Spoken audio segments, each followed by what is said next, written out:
Tayo dito sibuyas, at saka bagyo beans, then original sauce, tomato sauce, pechay. Nagpirito na pala ako ng isda. Hindi ko na pinakita kung paano magpirito ng isda, pero pinirito ko na siya. Then, pinirito ko natin yung saba, saging natin. Hindi ko na rin siya pinakita kung paano sa inyo, pero ganito lang hiniwa.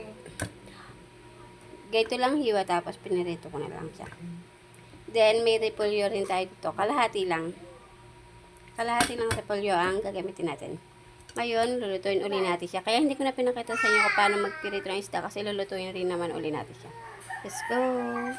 Ngayon, maghihiwa tayo ng bawang, sibuyas at kamatis. Bidye. Yan, tapos ko nang hiwain yung ating sibuyas, kamatis at bawang.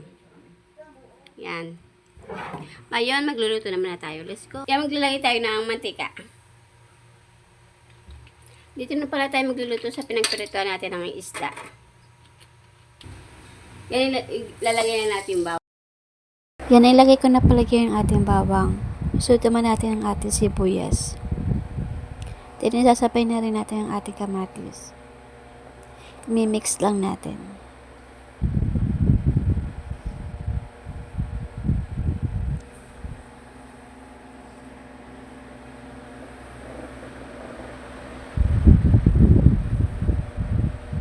Then, ilalagay na rin natin yung ating tomato sauce.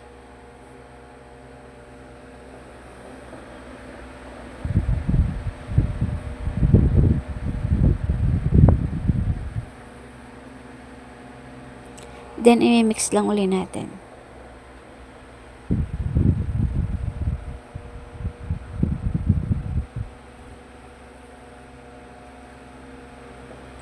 Then, lalagyan natin siya ng paminta.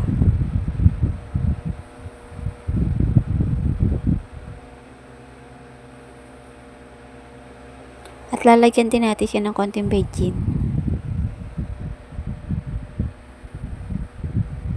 At lalagyan din natin siya ng konting patis.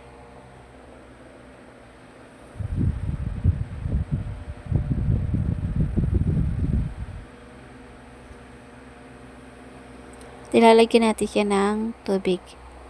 Dadamihan natin ng tubig para mas maraming sabaw.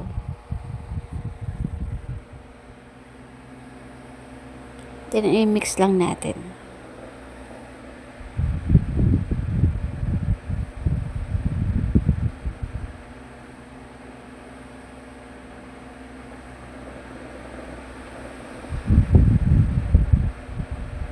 Then, tatakpan natin para mabilis kumulo. Yan, nakulo na agad, guys.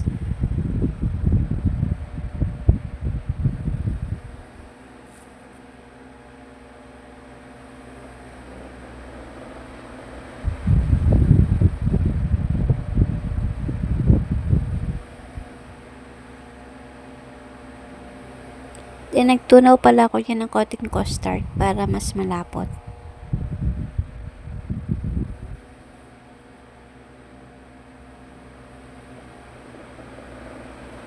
Then, ilalagay na natin yung pinirito nating saba or saging.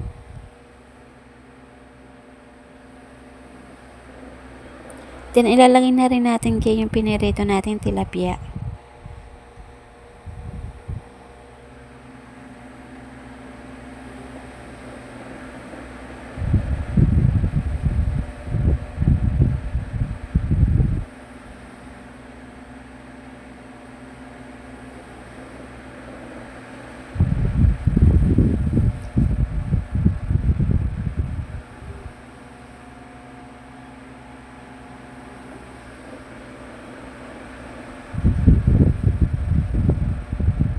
Then, lalagyan natin siya ng konting sugar or asukal.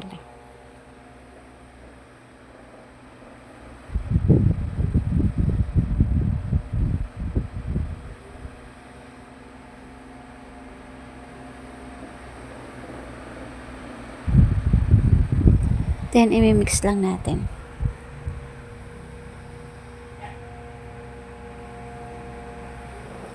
Tatakpan lang natin para mas mabilis kumulo. Pagkatapos lalagay pala natin yung ating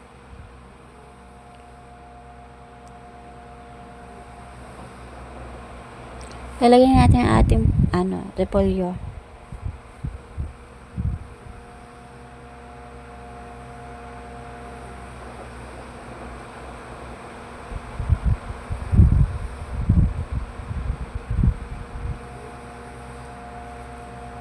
Nilalagay din natin yung ating mustasa. Ay, pechay pala, sorry. Lagyan natin yung ating pechay. Then, ilulubog lang natin.